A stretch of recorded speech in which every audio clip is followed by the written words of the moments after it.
Hi everyone, welcome to 12th class chemistry PYQ series. और उसी series में हमारा नेक्स्ट क्वेश्चन है क्वेश्चन नंबर 5। देखो, हमें सिंपली एसिटोफिनोल और बेंजोफिनोन के बीच में डिफरेंशिएट करना है, यानी कौन सा रिएजेंट हम यूज़ करें जिससे हम दोनों को डिफरेंशिएट कर पाएँ।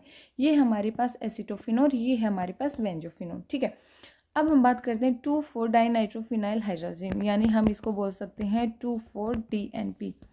DNP का स्ट्रक्चर है ये वाला। ठीक है, देखो डीएनपी को जब हम एसिटो के साथ रिएक्ट करवाएंगे और बेंजो के साथ रिएक्ट करवाएंगे तो वो देगा ऑरेंज रेड कलर का डेरिवेटिव। तो दोनों ही सेम डेरिवेटिव प्रोवाइड कर रहे हैं, तो हमें पता ही नहीं चलेगा कि एसिटो ने कौन सा दिया है और बेंजो ने कौन सा दिया है, तो हम उसको डिफ्रेंशिएट नहीं कर सकेंगे। तो ये ऑप्शन गलत हो गया। अब है एक्वस NaHSO3 यानी सोडियम बाइसल्फेट। सोडियम बाइसल्फेट की अगर हम बात करें तो ये सिर्फ उसके साथ रिएक्ट करेगा जिसके अंदर कार्बोनिल ग्रुप थोड़ा सा रिएक्टिव हो और स्टेरिक हिंड्रेंस कम हो। तो कार्बोनिल ग्रुप तो दोनों के अंदर है, एसिटो के अंदर भी है और बेंजो के अंदर भी है, लेकिन स्टेरिक हिंड्रेंस की अगर हम बात करें तो यहाँ पर स्टेरिक हिंड्रेंस बहुत ज़्यादा है, क्योंकि हमारे पास दो बेंजीन रिंग लगी हुई है। तो एक्वस सोडियम बाइसल्फेट बेंजो के साथ रिएक्ट नहीं करेगा बट एसिटो के साथ कर जाएगा, तो हम इजीली उसको डिफरेंशिएट कर सकते हैं। तो ये हमारा आंसर हो गया। ठीक है, फेलिंग सॉल्यूशन की अगर हम बात करें तो ये होता है सिर्फ और सिर्फ एल्डिहाइड को डिटेक्ट करने के लिए, और ये दोनों तो हैं ही दोनों कीटोन, तो ये भी गलत हो गया। अब बात करें I2 और NaOH, इसको हम बोलते हैं आइडोफॉर्म टेस्ट। आइडोफॉर्म टेस्ट के अंदर हमारे पास क्या होता है कि हमारे जो मिथाइल कार्बोनिल जो हमारा मिथाइल कीटोन है उसके लिए होता है।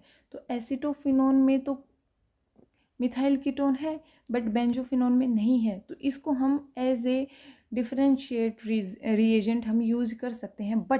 बट यहाँ जो मिथाइल ग्रुप है वो हमारा बेंजीन रिंग से अटैच है, तो यहाँ डिफरेंशिएट करना बहुत टफ हो जाएगा। प्रैक्टिकल लाइफ में आप डिफरेंशिएट नहीं कर सकते। कर आप इसको ऑप्शन में रख सकते हो, बट इससे अच्छा ऑप्शन जब हमें मिल रहा है तो हम इसको प्रेफर नहीं करेंगे। प्राइमरी हमारा ये होगा, ये हमेशा सेकेंडरी आएगा, तो ये ऑप्शन गलत हो गया। हाँ, अगर ऑप्शन ये होता B and D तो शायद हम कर सकते थे, बट यहाँ ऐसा नहीं है। ठीक है, नेक्स्ट क्वेश्चन हमारा question number 6। Which reaction are feasible reaction जो इजीली हो जाती है। देखो, ये है हमारे पास प्राइमरी अल्काइल हैलाइड और ये है हमारे पास एल्कोक्साइड आयन। तो जब एल्कोक्साइड आयन क्या होता है, ये एक स्ट्रॉन्ग न्यूक्लियोफाइल हो गया, तो यहाँ हमारे पास किसकी फॉर्मेशन होती है, ईथर की। इसको हम क्या कहते हैं, इस रिएक्शन को हम कहेंगे विलियमसन ईथर सिंथेसिस। ये जितने भी नेम रिएक्शन है या फिर जितने भी सिंथेसिस आप उनको डायरेक्ट याद रख लो, डायरेक्ट ही पूछते हैं। ठीक है, प्राइमरी अल्काइल हैलाइड को जब एल्कोक्साइड आयन के साथ रिएक्ट करवाएंगे तो हमारे पास SN2 जो रिएक्शन होती है वो बहुत स्मूथली हो जाएगी। SN2 के अंदर होता क्या है, मैंने पिछली वीडियो में भी बताया था, इन्वर्जन होता है, और उस इन्वर्जन को हम क्या नाम से जानते हैं, वॉल्डन इन्वर्जन के साथ। पीछे वाला भी रिवाइज करते रहो आप। ठीक है, तो यहाँ पर ईथर की फॉर्मेशन हो जाएगी, यानी यहाँ पर SN2 रिएक्शन हो जाएगी, तो ये हमारा फिजिबल हो गया। अब सेकंड ऑप्शन देखें तो जैसे ये है हमारे पास टर्शियरी अल्काइल हैलाइड और ये है हमारे पास एल्कोक्साइड आयन। तो आपको पता है कि ये न्यूक्लियोफाइल की तरह रिएक्ट करेगा।